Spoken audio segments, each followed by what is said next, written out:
It's Sunday, January 21st, 2024, 3 p.m. in the afternoon. You're watching Co-op for Two. And today we're here for another session of the design diary for High&Low, the Sherlock Holmes Consulting Detective inspired game that I've been working on with lots of help from others. Before we get started today, let's do a little bit of bookkeeping. On Friday, we actually played the first case ever written for this game. One of the viewers named Water, another programmer, wrote a case called Past Never Dies, which I have right here, and we actually played this on Friday. It's just a little bit of a demonstration case. It doesn't show off many of the new features planned for High&Low, but it was the first case that could actually be played that used the directories, and I quite enjoyed it. It sparked a bunch of discussion, and then I actually had some friends play it here who have never played Sherlock Holmes Consulting Detective to get a feel for where are the tripping points in the game. And we did find one, which is that the convention that you read the introduction, then you stop and put away the book until you find leads, was something I hadn't even thought about, and they almost started reading the full leads. Okay. And maybe that's a good place to segue to the fact that if you don't know, there is a local game design competition here in Champaign called Kudo Plays. They've been doing it for many years now, and High&Low is entered into it, not to win, but to motivate deadlines and stuff.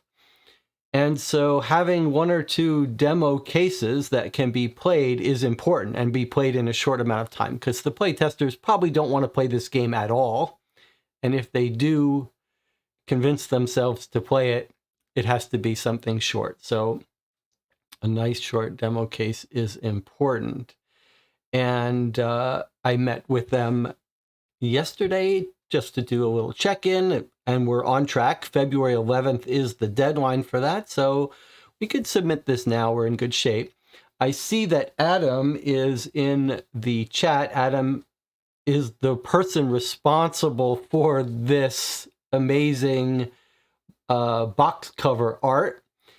And he actually did a couple different versions. We talked about it at the last live stream, and I've actually ordered a prototype box for the game. Very expensive to order just a couple of boxes, and this requires a sort of unusual size box. Unfortunately, it can't be the Sherlock Holmes Consulting Detective style boxes because the spiral bindings for these take up too much width.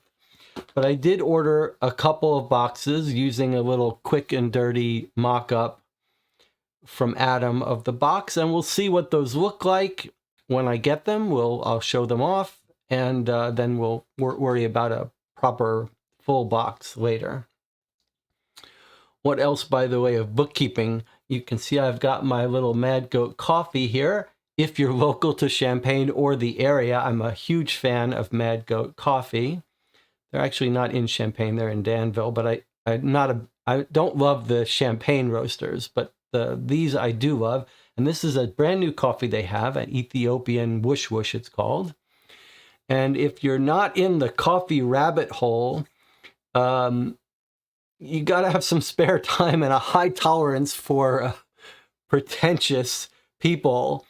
But if you're not familiar with coffees and stuff, most of the coffee beans you buy are washed. That's a process that sort of, well, I don't know enough of the technical details, but I know you can basically get beans in washed or natural process. And the natural process, the beans are allowed to ferment a little. So they have a very, a slightly unusual taste, a little fermented, fruity taste. And the light roasted beans even bring that out more. So this is a special coffee they've just come out with, limited edition, that's light roasted and natural processed. And I am enjoying it. I have no relationship with Mad Goat. They're not sponsoring this channel. In fact, I have a little bone to pick with them because I ordered a shirt from them and they sent me some little baby size shirt for little kids, and they don't respond to emails. So if there's a word for anti-sponsorship, that's what I have with them. Last bit of bookkeeping. I think this week on Wednesday or Thursday, we'll play the final Cryptic Killers game, Murder at Magic Mirror Casino. Is it Murder at Magic Mirror Casino or just Magic Mirror Casino? Okay, Magic Mirror Casino, the last of the Cryptic Killers. I think we'll play that on Wednesday or Thursday.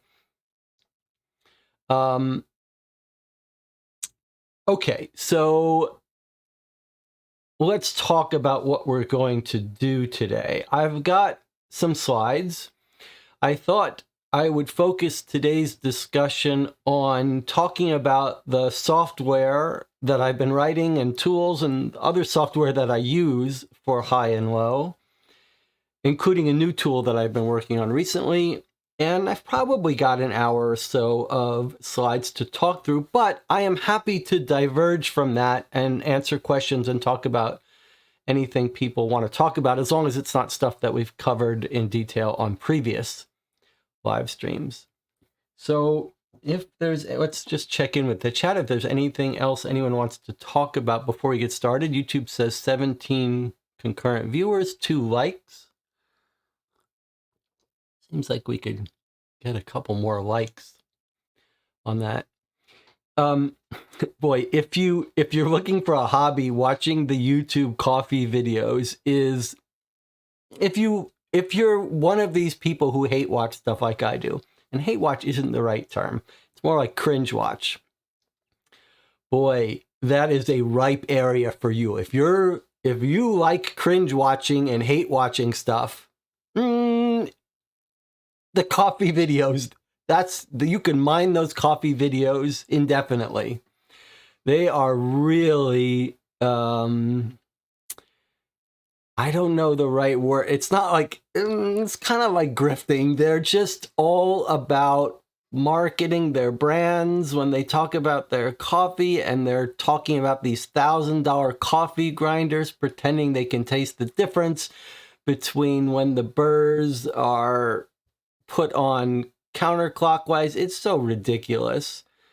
And no one's doing any blind taste testing. They're just pretending they can tell the difference between, it's all in their imagination. It's really ridiculous. But, okay.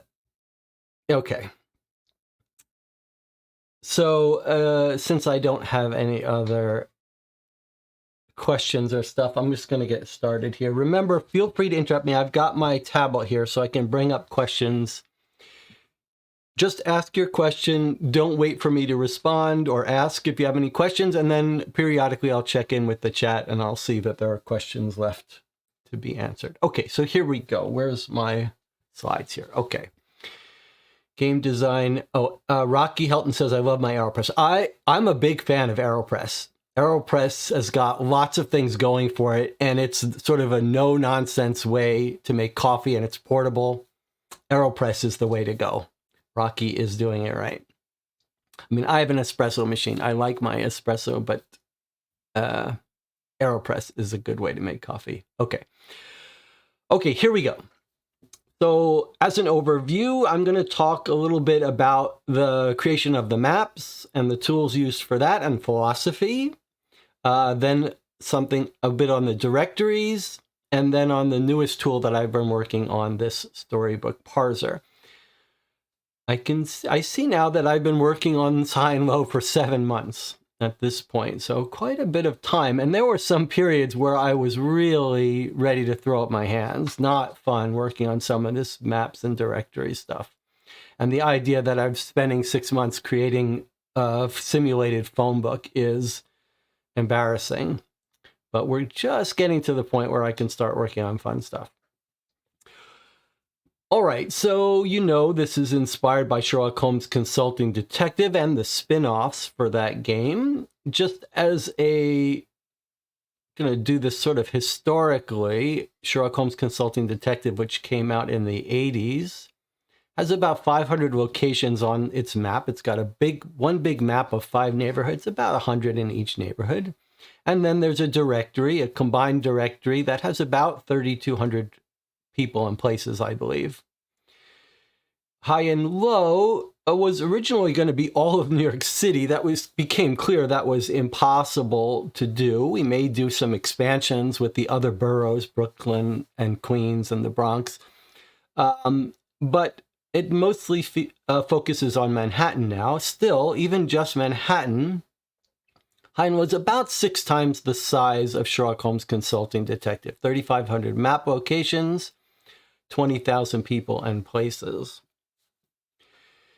So I started by going to the open source GIS, geographic data, that's available from New York City. New York City has a very rich set of open source data available, and dozens of data sets describing all of the streets and the routes of the streets and all of the building profiles, including the heights of each of these buildings, the zoning information, tons of information in lots of different databases. So my first month or so was just exploring these different sets of data, figuring out, do I have to go back to historic 1930s data? Can I even get that data? Or would it be better to use the modern data that's rich and then just sort of age it backwards, which is what I ultimately decided to do. Leaving all that aside, it was clear in making a game for this that we have a problem of information overload. If I just go back a little bit, it's just too much information presented too densely. On the left here, you see Manhattan, which is this big, almost vertical strip of an island here. The other thing that became clear is that this is awkward shape of a place to have a map. Manhattan is very tall and very narrow, And that's not a fun game board to play on.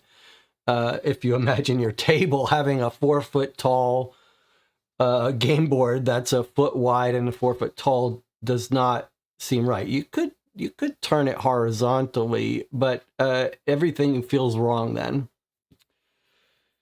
And you could sort of, if you've played Gumshoe, which is behind me here, the epic game by the makers of Sherlock Holmes Consulting Detective, this is the closest comparison to High&Low. And you can see they basically gave up trying to make a map for that. They just said, okay, we're just going to take a regular map of San Francisco. It's too big.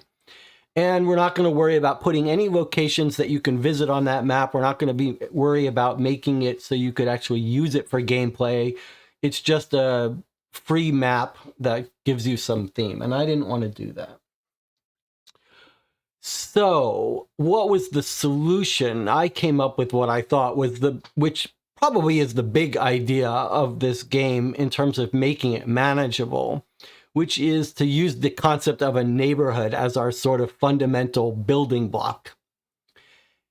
And leverage that, not just in terms of creating maps. Now, instead of one giant map, there's a map for each neighborhood, but also in embracing this idea that a neighborhood is like a small town. It will have its own distinct personality and be small enough that you could stage a case primarily within a neighborhood. It matches well with the sort of lore and way of thinking about Manhattan and New York City as a city of neighborhoods. And then lean into that by exaggerating these neighborhoods. And that's what you've seen in the game. You've seen me show the map atlases, which are paired with descriptions of each neighborhood. So here's the Chinatown map, and here's a photo of Chinatown, history, discussion of the kind of criminal activity that's common, and points of interest. So thinking of it like a tour guide book, where we really lean into each neighborhood having a distinct personality. And part of that was inspired by some of my experience playing these play-by-mail games where we played this cozy mystery set in a small town, and I thought it was going to be the least interesting, but it was the most engaging. And part of that was because it was a mentally manageable model of this small town. So I'm trying to solve that problem that way. Okay, so what were the goals here? Simplify, this is just an example map of a neighborhood, Gramercy Park. Simplify the data for legibility. Okay, so once I started writing code for this, and the code is all written in Python.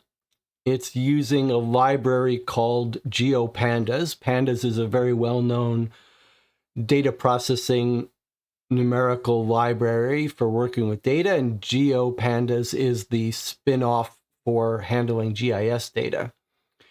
So the goal was to make maps that were suitable for a game. So take all this New York City data and make maps that can actually be reasoned about. And so lots of things got done there. The first thing is that I've chosen to use tax blocks. So they're not individual buildings drawn out there. They're sort of blocks, which might encompass, there could be 20 or 30 buildings within a block. All of the street labels have been in the actual data. There's millions of little line segments for the street names. The street names are all over the place. So the code goes through and it tries to have one placement of each street name. So a given street name, like here you see Broadway running diagonally down, is only listed there once, but it knows if it breaks up, then it can't make it continuous, then it has to have separate copies of the label and makes sure that there's labels on the outside borders. Some work had to be done to de-age stuff that had changed. Not much has changed block-wise. Lots of buildings get torn down in the decades since the 30s, but not much changes to the tax blocks, the big blocks. But some areas do, like the docks areas and stuff. And then I spent a lot of time carving up the burrow into neighborhoods. There are disagreements about neighborhood boundaries, and I've taken some liberties with that. And then there are certain names of neighborhoods that are in and out of favor. And I've tried to basically carve it up into a way where each neighborhood is about the same size and about 100 locations for each, which is nice because then I only have to go into double-digit location numbers. There's code that automatically tries to number the blocks. People who play Sherlock Holmes Consulting Detective know that sometimes it can be hard hunting for a number. Here I've used a sort of heuristic algorithm to try to number the blocks from left to right, top to bottom. If you're interested in optimization algorithms, it's an interesting question. What's the best way to number a sort of connected graph? I guess you would call it like an undirected graph. I may, if I get some time, experiment with different numbering systems. There's no ideal way to do it, but it would be nice to experiment a little bit more. You can see also that the outlines of neighboring neighborhoods are shown and dulled out. So the program that's doing the visualization is called QGIS. Is that right, or am I blanking on the name now? QGIS. It's an open source mapping tool. It's pretty wonderful. And all new to me, of course. I've never done geographic information systems processing, but QGIS works quite well. And there's lots of scripts I ended up writing to help create these maps and visualize them. For a long time, it looked like we were going to have to, that the maps generated by QGIS were not nice enough looking, did not look period appropriate, and that we were going to have to rely on some heavy hand artistry to get nice looking maps. Eventually, I did manage to find and configure this rendering extension, the style, which is called Pencilish, I believe. There's a bunch of them that are similar. And it's hard to see on this. If I put it, can you see it a little better this way?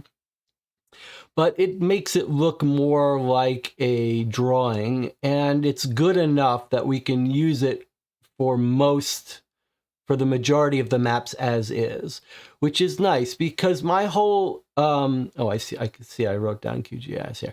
My whole approach to this is keep the data available to work on. This is a tricky, it's a tricky thing to explain, but I want to explain it because it's so important. Do I have a slide on it? Let me see. Yes. Okay. General strategy, suitable maps for games. So here's one of our big problems is this whole project started not being sure what everything would look like. And so one of my guiding principles, which has made life difficult, is to preserve the ability to always go back to the data. And that means that anytime there's something that you could fix by hand modifying it, I've tried to avoid. And that's created a huge extra burden because as soon as you start hand tweaking the data, for example, if you said, okay, this street doesn't belong here or it's wrong, I'm just going to delete it from the data, then I all of a sudden can never go back to the data.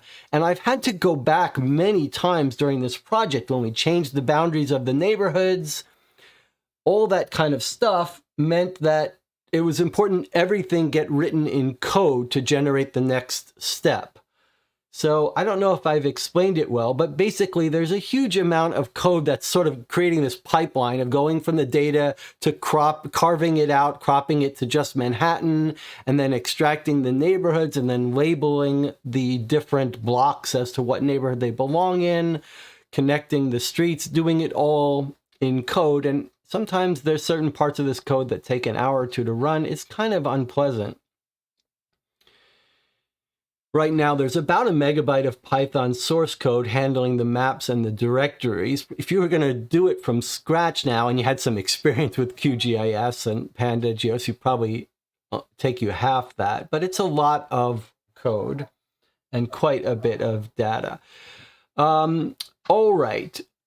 So a couple of highlights here. I already talked about the QGIS scripts, which are also written in Python, by the way, that are doing stuff like blurring out outside the backgrounds of a given neighborhood and creating this atlas book, and various things showing points of interest only in the active neighborhood, coloring the blocks based on their zoning types, the auto numbering the blocks. Let's see, there's a whole bunch of stuff that's done with the directories. Well, I'll talk about that geolocating in a minute. And then there's a lot of the code that's designed to look for problems. It's sort of when you're dealing with 20,000 locations and these big maps, you can't just scan through it and look for problems. So basically, there's a lot of the code that's sort of generating reports like, here are places that have the same name. Is that right? Should they be at the same name? Here are any locations, any of the 3,000 locations that don't have someone living in them. Identify that stuff. So there's a lot of that going on. And then there's a lot of code for generating the fictional places that is designed to try to put them in appropriate places and not step on the toes of any real places, etc. And what you're looking at here with this hand-drawn art, this is art that Adam drew, little annotations to sort of give a little more flavor to the maps. You can see he's done a little picture of a park here, hand-drawn of the park, a hand-drawn of a couple of Madison Square Garden, a couple of locations. And this is another example of the basic approach here. It took me a while to figure out how I could export these 35 neighborhood maps in a way that Adam could draw annotations on top of the maps and then bring those in as properly geocoded annotations. So as an end result, if you're just looking at this page in the map, it might look like this is a hand-done map, but it's actually all of that art is keyed to the GIS data. So what it means is if I print out this map on a square piece of paper, or if we generate a map atlas that's a different format, that's all fine. All of the annotations will scale and render and place themselves according to the data. So you could, if you wanted to, after these 35 maps, you could print out a 6-foot by 4-foot map of the entire place, and those annotations would be properly located and look right. So it's all still consistent with the data, and I'm trying not to get away from that. Eventually, some hand editing stuff has to be done, but I'm trying to keep it maximally flexible. Okay, that was part one. Now we're going into directories. Any questions about the map stuff before I move on to directories?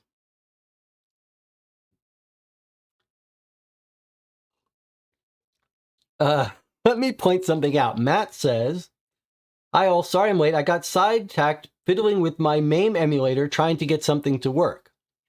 One of the viewers of this channel, Nicola, who joins us for puzzle games, created MAME. So if you stop by the Discord for this channel, you can talk to the inventor of MAME, which was a very influential, impressive arcade emulator. Okay, let me continue on then, since there are no more questions. All right, the directories. This is the project is otherwise known as Phonebook Simulator. You've got a white pages and a yellow pages, which I have here. You can see there's the size of them. There's the white page. There are about 12,000 people and 7,000 businesses, I think, in here. And then yellow pages is just businesses arranged by category. Okay, so you've heard me talk about that. At the time, there were really two possibilities I considered.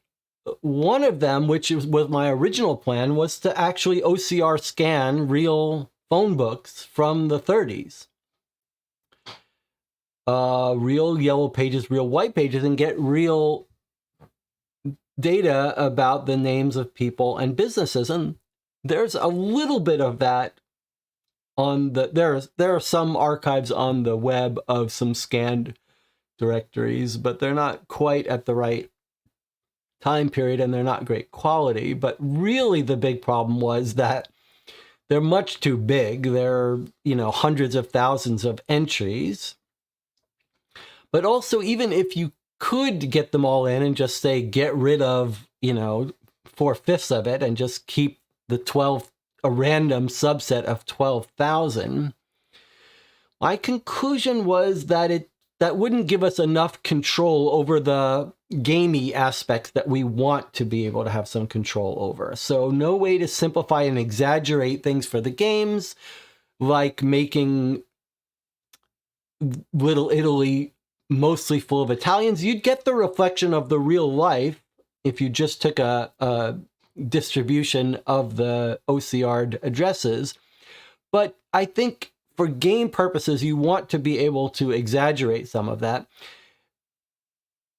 You might be able to get away with it for the white pages. For the yellow pages, business is much tougher because really we want a nice distribution of categories and we want the names to be a little more easily identifiable. And we want much more control over saying that there should be a couple hotels in each neighborhood, a couple of restaurants in each neighborhood.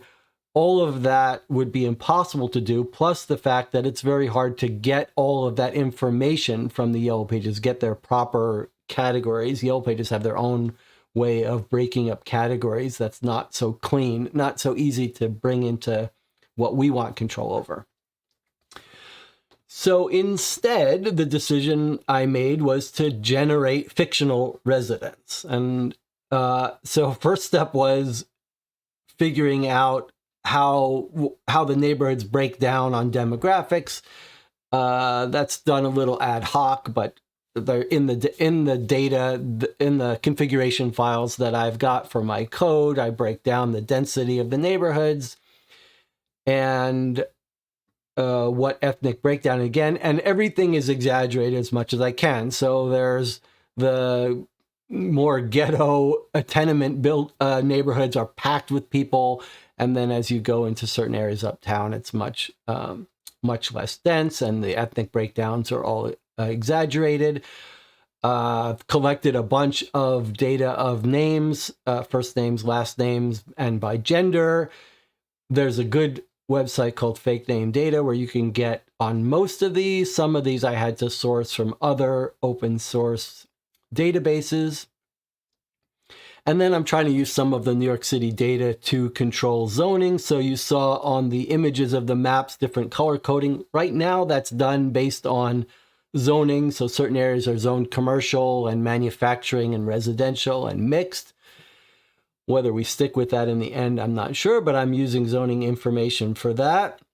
And then I'm also doing some fancy stuff with apartment buildings. So in a small town, people live in their houses, but in a big city, lots of people live in apartment buildings. So my population code that tries to spread people out finds where people are bunched together, builds an apartment building. If there's a real apartment building, which I'll get to in a second, it stuffs them in there. Otherwise, at a certain capacity, it starts giving them apartment numbers. And then code is using configuration stuff to do other things like deciding to put family members together and give a certain proportion of the people just their initial, which helps for game design sometimes for creating a mystery, and giving them honorifics, a certain proportion are lords and ladies, etc. Okay, before I move on, there's a question in the chat about funeral homes or coroner's office. There are funeral homes in the directory, but what are they listed under? I think they're listed under, let's see, not under keepers. It's a good question. We do have a couple of C also, and it's clear that sometimes we're going to have to, we may need to improve that. Where are the, I should know this for my own things. Okay, cemeteries and funeral homes are here where you would find that. And I'm going to talk about page numbers in a second. So just, so here we have cemeteries and funeral homes, including undertakers and stuff. The question about coroner's office, I wish I had, did I point it out? No. Okay. Well, I'm going to talk about a little bit about the changes to the directories. There's a version of the directories that's available online that Waters' case was written on, and then there have been changes made to it since then. And one of the changes is I've produced a 2-page research guide that has things like where you would go to get certain information. And that's got information about coroner's office and medical examiners and all that. Let me circle back to that in a bit. Okay, so the yellow pages is a little more interesting. It's actually, with the yellow pages, it's combining real data and fictional data. So there's a big file for the fictional places that describe a couple hundred categories. For each one, it talks about, the configuration describes how many of these things to instantiate, how to spread them out over the map. In general, if it's a big category like restaurants, the configuration will say, you know, each neighborhood has to have at least 2, but then there are certain areas that you'll find more of them in. You can see that especially with things like theaters and playhouses. There are certain neighborhoods where there's tons of them. Those like the theater district or the garment district has tons of clothing shops and tailors. So there's that kind of thing. And then each of these categories has some set of generated fictional names or name patterns. ChatGPT was used to automate thousands of potential names, and then that's been hand filtered out. And then there are chain names that are in there, and it knows how to make a chain store in different neighborhoods. And then there's 2,000 or so real places that were appropriate for the time. Those are taken from various sources, including some actual maps, some actual directories. And those real places are mixed in with the fictional places, and there's code so it doesn't step on each other's toes. And you can use data to actually generate maps of where the real places are, but they're sprinkled around. And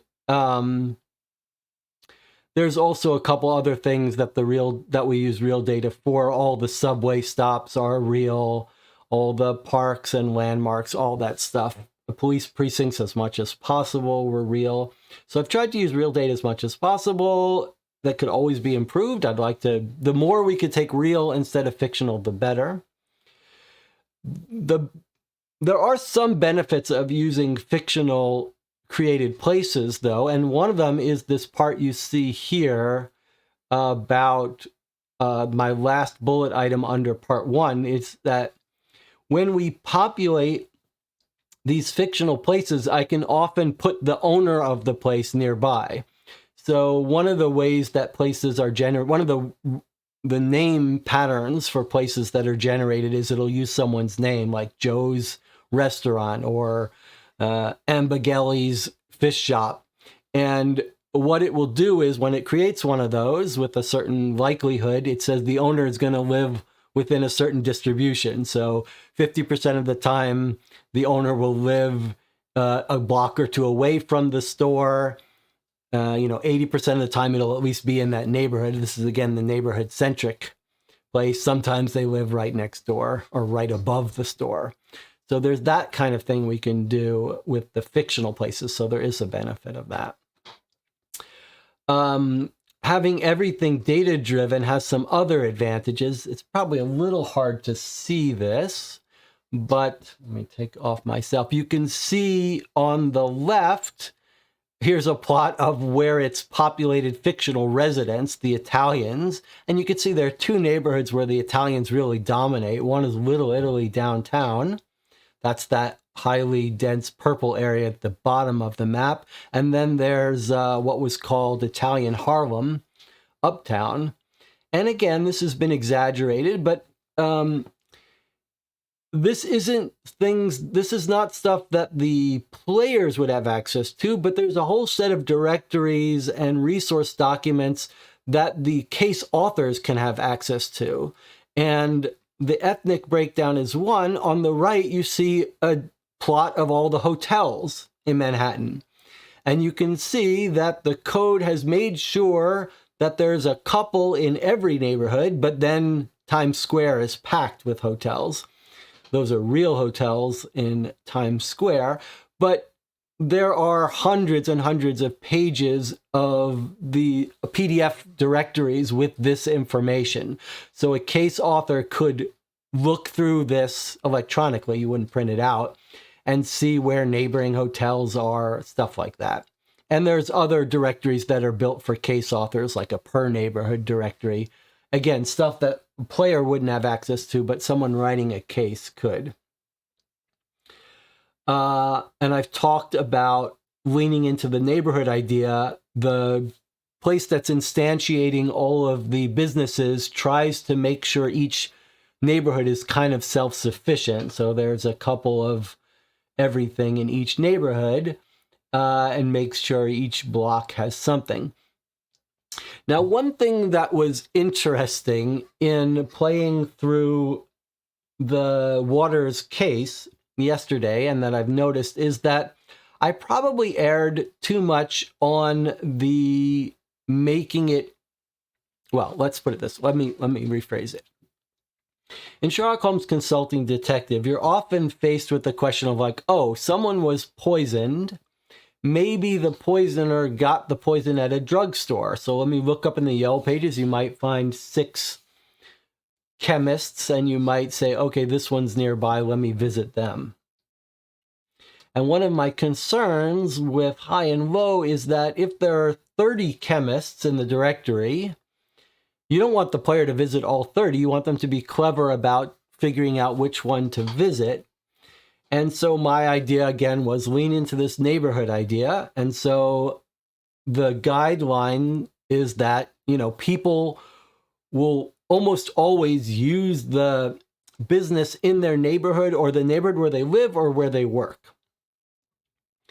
And what we've seen is that that's worked a little too well, because for some of these common businesses like hotels or a chemist, there's only 2 in that neighborhood. And if you know that the person would have used the bank in their neighborhood or stayed in a hotel in their neighborhood, it's almost too easy to brute force it. So we've erred too much on the other side. And you might imagine players just being like, all right, crime was committed in this neighborhood. The case is largely about this neighborhood. I'm just going to go to the only bank in this neighborhood, the only restaurant in this neighborhood, the only chemist, and I'll just see if there's anything interesting there. And you don't want that. So I've gone back and tweaked the Yellow Page creator code now, so that now for the common places, like things like hotels, banks, restaurants, diners, cafes, chemists, and a couple more will probably be added to, there's now a chunk of maybe 6 or 7 in each neighborhood. So you won't be able to just assume to look at it quickly and know what it is. So that's a balancing act. And I think maybe we may another solution would be to relax it a little bit and say that people are likely to use a place in the neighborhood or the adjacent neighborhoods where they live or work.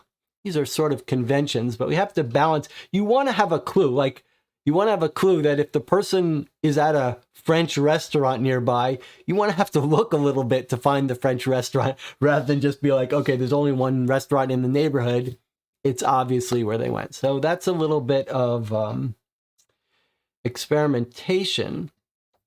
But that does bring me to the last point on this list, which is another thing that's been a lot of work and a big pain, but was clearly going to be important, is that all of the code generating this fictional data was written so that I could easily lock in places.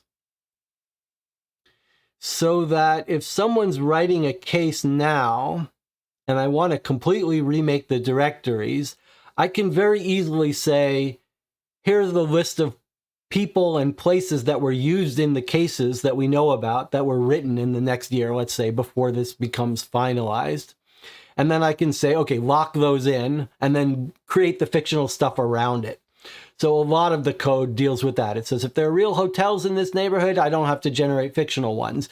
If there are real people that are used in other cases that live in this apartment of this apartment building, then if I regenerate the fictional data, I have to lock in those and everything gets created around it. So quite a bit of trouble doing that stuff, but it has paid off because it means I can now very much change the generated data here and still preserve all of the locations and people that are being used in the cases that are being written now. Okay, and then there's quite a bit of code generated, designed to generate the actual directories. Now, I've been through some real hassle getting this code to look right, laid out, and the general strategy that I've been adopting is to render it to HTML, and then from HTML to PDF using some headless browsers, which have their own issues when the data gets too big. So there's lots of stuff that generates this in multiple parts. But you can see I've been experimenting with it a little more, making these directories look a little bit better when there are common headings like New York City Department of Planning, Corrections, etc. And then you can see people filled into an apartment building. And there's various other ways where it's now trying to do better with laying out people, like if there's different departments at a library, it doesn't have to repeat the full address each time. Again, remember, these aren't hand edited. This is all generated programmatically from data. And then the yellow pages here, we've got a couple hundred ads that were scanned, and it's sticking them in and sizing them for the yellow pages. It all works fairly well, but it's clear now that the HTML to PDF pipeline is not going to be suitable for final version. And the main reason for that is page numbers. We can't get good indexes and page numbers with this, putting it in HTML. There is no good way to do it. There's some very painful, ugly ways that might be done. So the new approach is going to be from code to LaTeX to PDF. LaTeX is an old and well-known layout language and tool chains for doing that, and I'm not familiar with it, though probably given my background I should be. But that's the next step for laying out the directories. And maybe with that will give us a little more freedom, not just to have good indices, but do some other stuff. Rob's been advocating for running headers in the directories. That's where at the top of a phone book, for example, if you look at a real phone book, you'll typically see at the upper right, it'll tell you the last couple letters like FAR, FRA, and here FIN, so that you could quickly glance through and find your place. And you can see for yellow pages, we've got an index that's programmatically generated, but no page number. So that's another thing. And in Waters' case, this is the thing that pushed me over the line.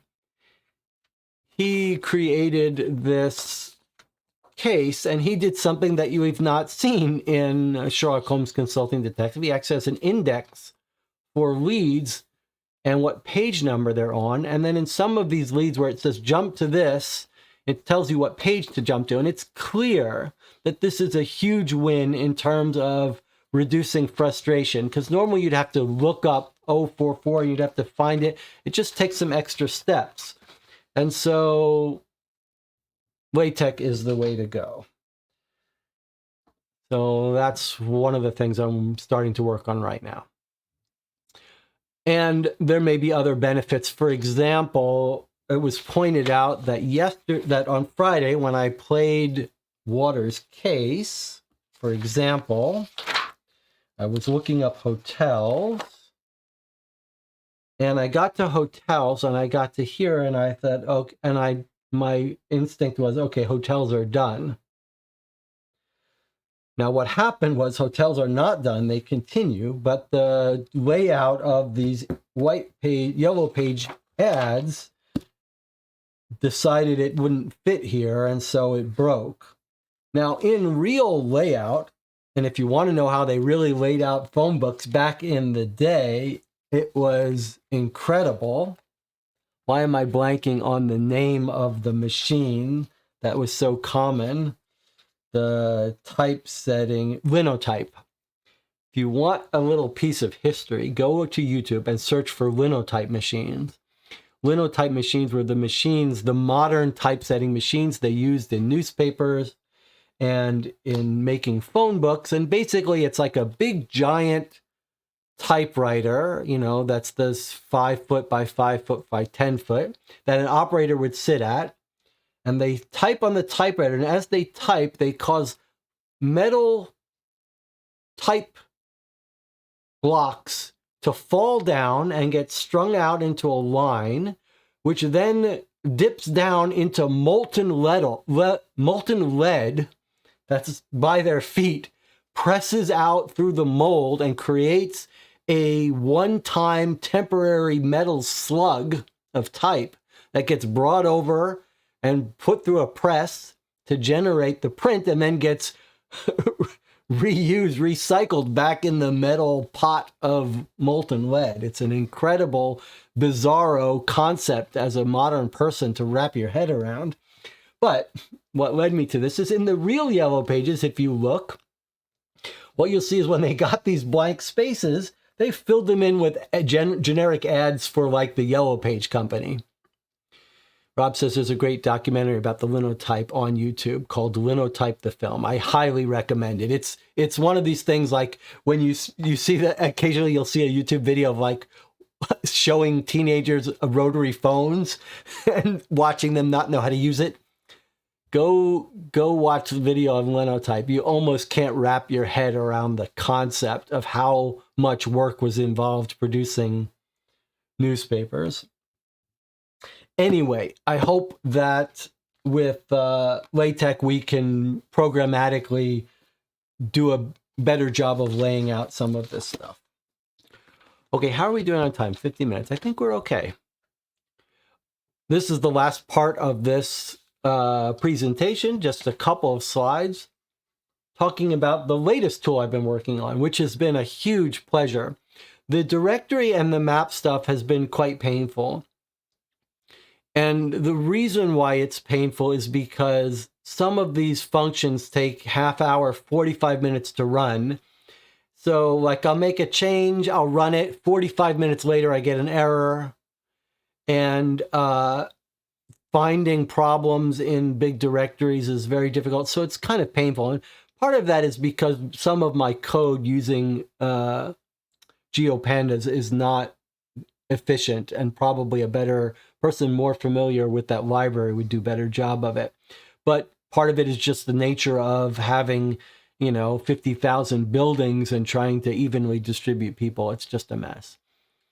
So it is very fun to now go back to a coding project, this little standalone utility that's much more enjoyable. So what I've been working on for the last couple of weeks is a tool to make it easier to write cases. Easier to write high quality cases is how I've bulleted this. And the idea is to let people write a case, like this case here that Water wrote. Water did not use my tool, but to write a case, like if you played Sherlock Holmes Consulting Detective, you know that there's introduction, then there are leads that are numbered, that are sorted in different categories. So my idea was make it easy to write it in something like Google Docs, which we've been using for collaborative editing, or any plain text editor, and let a writer annotate that and then go from that to produce a nice playable book for a case. So there's lots of sort of busy work that gets done, especially if you have lots of things where you say, if you have this, go read this paragraph, otherwise go read this paragraph. If you played something like Gumshoe that had to be all done by hand, that's a lot of unpleasant, busy work. So the idea is to get rid of all of that and then be able to produce PDFs that have nice clickable links, that have a nice index page, that can produce output in different formats. Like when you're playing a case, if you're using it online, you probably want one lead per page so that you don't get any spoilers. But if you're printing it out, you want a more compact format. There's lots of things you could do if you automate the production of these books. You can make it easier to translate. And then you can do a whole bunch of stuff to make it easier for the author to write good cases, like report when there are problems, especially since everything is data-driven now. When this utility goes through a case, it can say, hey, you've used a lead number 4365, or if you're doing Sherlock Holmes 5 out Southwest, which doesn't have a matching entry in the data or matches with a different name than you've specified in your label, stuff like that. And there's some other bonus stuff you can do, like generate some nice plots of the connectivity and the logic leaps of this suggest the player should be able to go here, etc. I'm going to show you a little sample of that. And then another thing that's become clear is that if we use this tool to annotate, if we have an annotation language for describing a case, in addition to being focused on producing low-tech printable books to play, we can also use that information to make a sort of online playable case. And we're exploring a little bit of that now. So here's just an example of the kind of thing that's happening here. On the left is what you would write in Google Docs or in your plain text editor. It's based on Markdown. That's what that hashtag is. That's like a Markdown header. And this syntax, you can see it's got the lead number and then a label, and then just text in Markdown, and then some extra functions you can call. So this is an example of how you could write text that would actually tell the utility to create some branched separate leads. So you can see on the left, the person has written, they go to a place and then they've got an option if they want to smash down the door. And if they do, they gain this tag, which the author thinks of as a tag called broken hand. And then they've had some comments. And then when it renders out through the utility, you can see it's created this lead. And now it's branched off those three choices into three separate leads that it's assigned random numbers that it knows, because it has access to the data, it knows there aren't real places there. Those are free lead numbers. And then when they gain the tag broken hand, it's called that B, so it doesn't leak information. If there were other Bs, it would come up with a different number. And then it's used some standard language for describing how you work, what happens when you gain a tag. And there's a whole bunch of other little functions in there to do certain common things. And that's the idea. It's still in the early stages. If you decide you want to work on a case for High and Low, in the Discord, we're talking about this case. I'm happy to write lots of help and lots of new, if someone has new idea of something that would save some time and work, let me know. That's just an example of it being used. And then here's just an example of different layout options. On the left, we have one column printout. On the right, There's an example of a 2-column printout. This is Martinez's case that he's been working on. So I've blurred stuff out so you don't read it. And then here's just a quick example. It's probably hard to see, of the kinds of reports that can be generated by the tool. Like it's telling you all the different, whoops, I don't want you looking at those tags, but different examples of reports so you could check it and see if you've got problems. If you're curious where all the places where this tag was assigned or checked, or etc. And then here is a nice little fun thing that it can generate from your case, which is sort of a map of plot. So I've blurred it so doesn't give away any spoilers, but it's basically showing you all the leads and then how you might go from one lead to another. The green little arrows and blocks are those places where you saw like a thing says, if you have this, jump to this or this. And then there are other leads that require some annotations in the story, like you would have to do it by hand. You might write in your story, like, this lead implies the person could figure out to go to the coroner. So you write a little line in your story text that says, this implies this, and then the plot knows to generate a link between that. That's the different colored links. There are links here for when you gain a tag and when a tag is checked. That's what some of these different colors are. The tool that's actually rendering these graphs, automatically laying them out, is called GraphViz, which is a tool I've used in the past. It's actually fairly good at automatically figuring out layouts for this stuff. I did want to mention there are a bunch of other tools that fall under this heading of interactive fiction. They share this idea that the tool is focused on making it easy for a writer to just focus on writing. So normally it's markdown or plain text or somewhat similar. I thought about using an existing tool. Most of them, though, are designed for online play. And they have some more sophisticated things. All of them have at their focus a kind of branching setup. But the existing tools are a little bit different in their focus on making something that's online playable. And although I think we'll grow this tool to allow games to be played online, I'm much more focused on physically laying out printed material. And so it turned out, from my opinion, that the existing tools weren't quite appropriate, but you might want to check out Twine and some others if you're curious. And probably the tool that I've been working on will start to add some of these features so that games can be played online. I don't think that's the best place to play them, but for play testing, it's actually very useful. And I guess the last thing I'll leave you with, this is my last slide, is one of the things that this parser tool, this utility, has reawakened in me. Is this idea of using this system for play-by-mail cases. Those are even a little bit closer to my heart as a format for playing these games than Sherlock Holmes Consulting Detective. We've played a couple on the channel by a company called Murders by Mail. You basically use the same setup. You've got maps, you've got directories. It's just that instead of turning to a book to read what you encounter when you go there, you submit your moves online and then you get a letter in the mail a week later.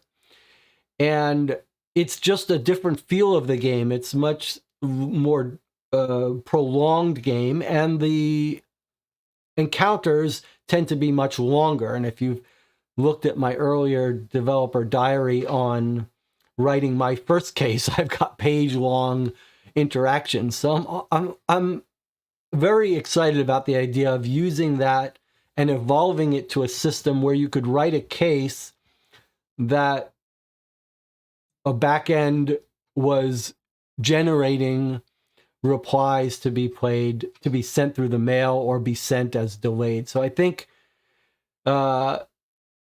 it's almost certain that I will evolve that system, that tool, to eventually support a kind of play-by-mail format for these kinds of cases. So if you're interested in exploring writing Sherlock Holmes Consulting Detective style cases, but in a play-by-mail format where people submit their moves online and then get a physical letter or emailed a PDF, come talk to me. I'd like to explore that more.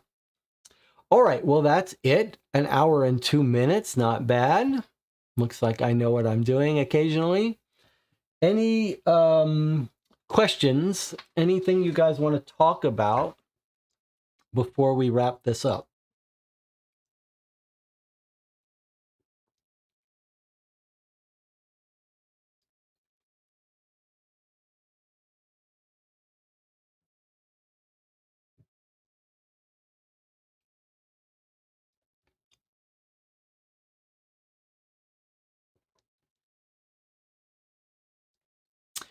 So my focus now, I've got two things I'm trying to do. First of all, I have to make the move to LaTeX for that tool, because Water has demonstrated the value of being able to do page numbers and stuff, and then move to LaTeX for the directories, and then finally I'm going to be able to work on cases, writing a demo case or getting back to writing my campaign cases. It's clear that there are a couple people now who are starting to write cases for High&Low. And the Discord, there's a link to the Discord on the About page of YouTube. It's clear that some of the new mechanics that I've written about and proposed for High&Low are sort of are not described well enough for people to wrap their heads around writing into a case. And so it's clear that some good example cases that use all of the new ideas are needed. Now, Martinez Conradi has been working on a case that's pretty cool, and I've been helping with that does make use of some of it. So I've been helping out with that. I'm itching to make a case of my own. I want to make like a violent case, like a violent crime case that sort of shocks the conscious. I've talked about this whole project being a laboratory for experimenting, and I'm sort of curious about experimenting with a more adult case. Rob says, what's the planned release date for the tool? Matt says, I might want to wait until these tools are done to write a full case, but I'll write a short standalone case. Yeah.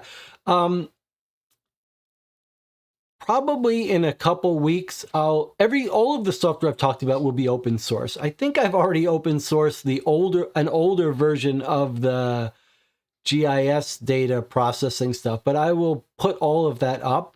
And then this parser tool will go up in the next couple weeks once I get a chance to write more documentation on it. And maybe we can try to get that in a container so people don't have to install Python and the helper utilities for it.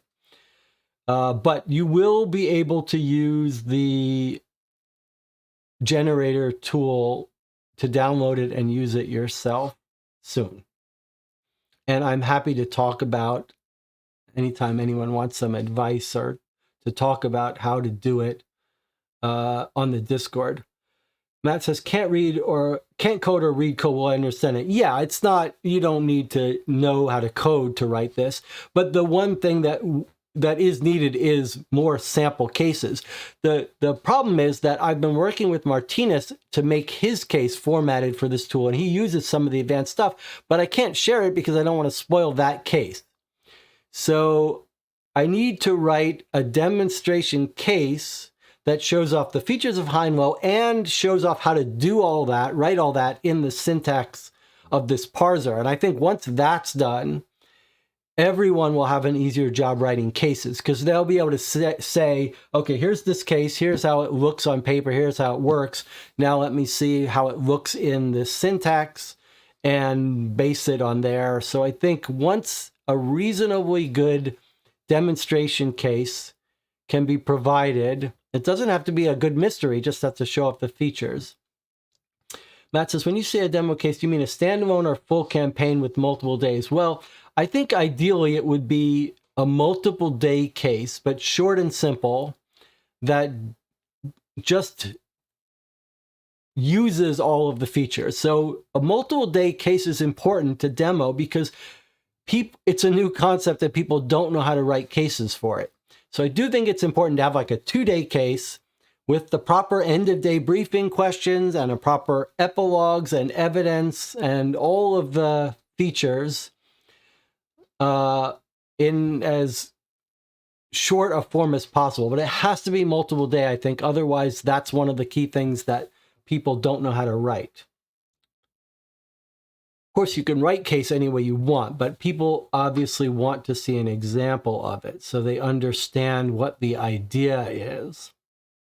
A lot of the features that I'm pushing for High and Low are more of conventions. They're more like, here's a philosophy, and it just needs an example so they can see, oh, I get it. I can see what the design philosophy was here. And then if you don't want to do it that way, you don't have to. But at least you can see what the intention was. Rob says, you could host it online so users don't have to download anything. Well, that's a great idea. If we can set up a nice Python environment where it's hosted online, all the better.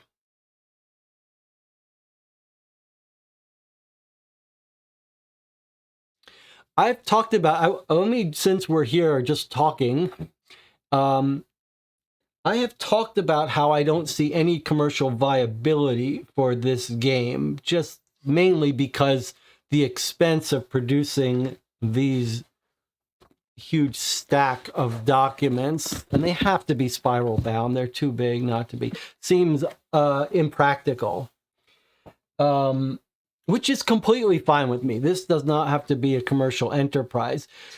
The one thing that I mentioned, though, which is a little exciting to me, is the idea of a play-by-mail system. That feels like a little more plausible, a longer-term project. If we set up the infrastructure, the back-end servers for...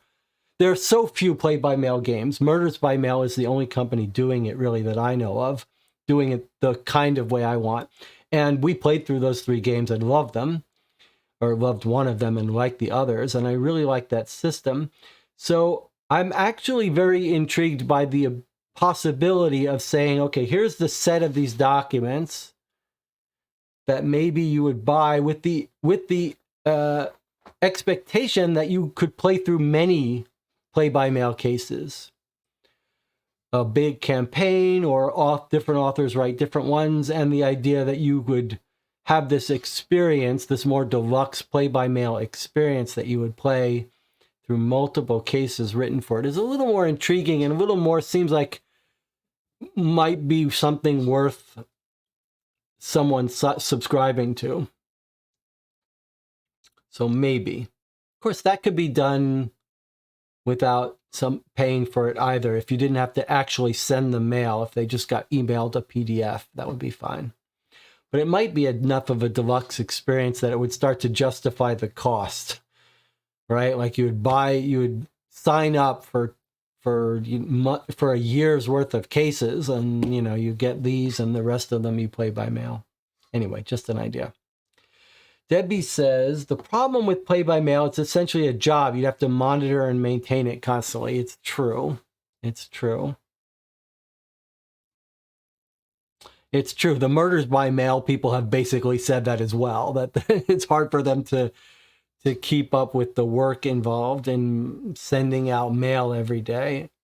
If you did it by email, if you emailed PDFs, it would kill off some of the fun, but you could still, we are going to do it. This will be developed into a play-by-mail system eventually, at least the emailing of PDF replies that are delayed. So it's sort of, we might not actually be sending mail, but we will make a system where you have to wait a week to get a reply. That may not sound appealing. Why would you make a game where you force a player to wait a week before they get a reply? But there is a different, if you watch some of the play-by-mails, or even the Dear Holmes that we do on Sundays, there is a very different vibe when you have to wait a while.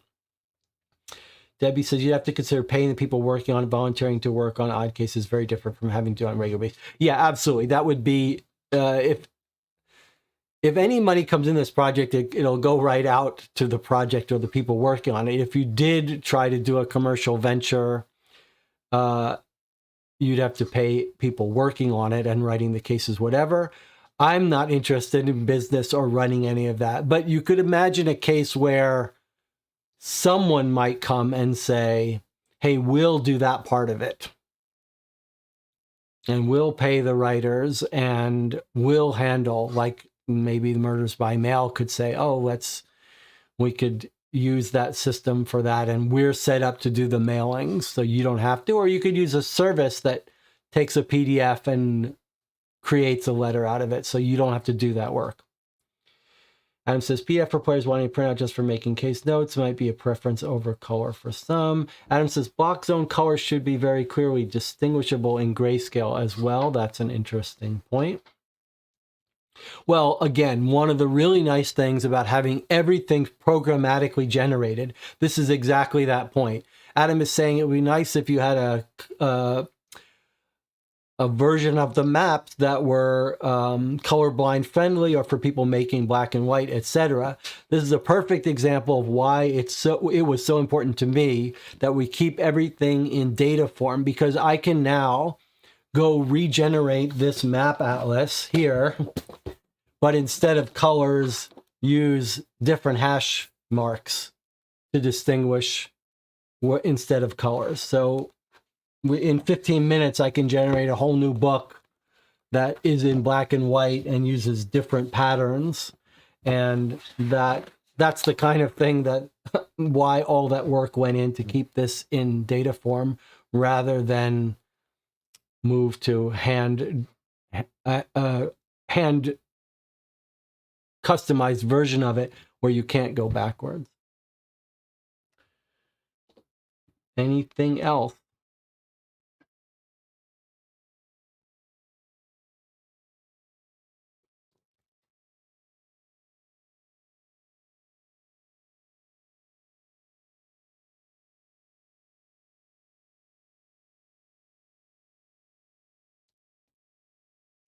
Next Sunday at 3 p.m., we will be back to playing Dear Holmes. There is a new case that is not yet completed, but will be completed in time. We've got enough backlog to guarantee it. So next Sunday at 3 p.m., we'll be playing the next case of Dear Holmes. Well, I don't remember the name of it. If you haven't been following, I've been talking about play-by-mail games. Dear Holmes is a play-by-mail game. It's not quite a game, but anyway, that'll be this coming Sunday at 3 p.m. All right, we'll end it here. Thank you all for joining me as usual. These developer design diary streams will probably be picking up pace as this one has. Next one will be less than a month away. I'm not sure what we'll talk about. Maybe we can talk about writing cases and stuff like that. If you're interested in working on a case for High&Low, I hope you will stop by the Discord and we can talk about it. There's all channels for case authors. I'd love to be able to... writing these cases is difficult, and especially for people who have never done it before, which is really all of us except for a couple. But there are a couple of people who are interested in writing stories but aren't really prepared to write the mechanics of a case. And it might be nice to be able to connect people. Michelle Hinn, who worked on the backgrounds for the neighborhoods, the history stuff here, is very interested in writing some cases, but is not really prepared to do the mechanics of designing a plot, but would be interested in doing writing. So it might be nice to sort of let people match up, one person writing story and plot and one person doing the mechanics and stuff. And other people helping out in other ways. For example, Debbie Levy, who's done an amazing job helping edit some of these cases. So teamwork. All right. Thank you for joining me. I'll see you all next time.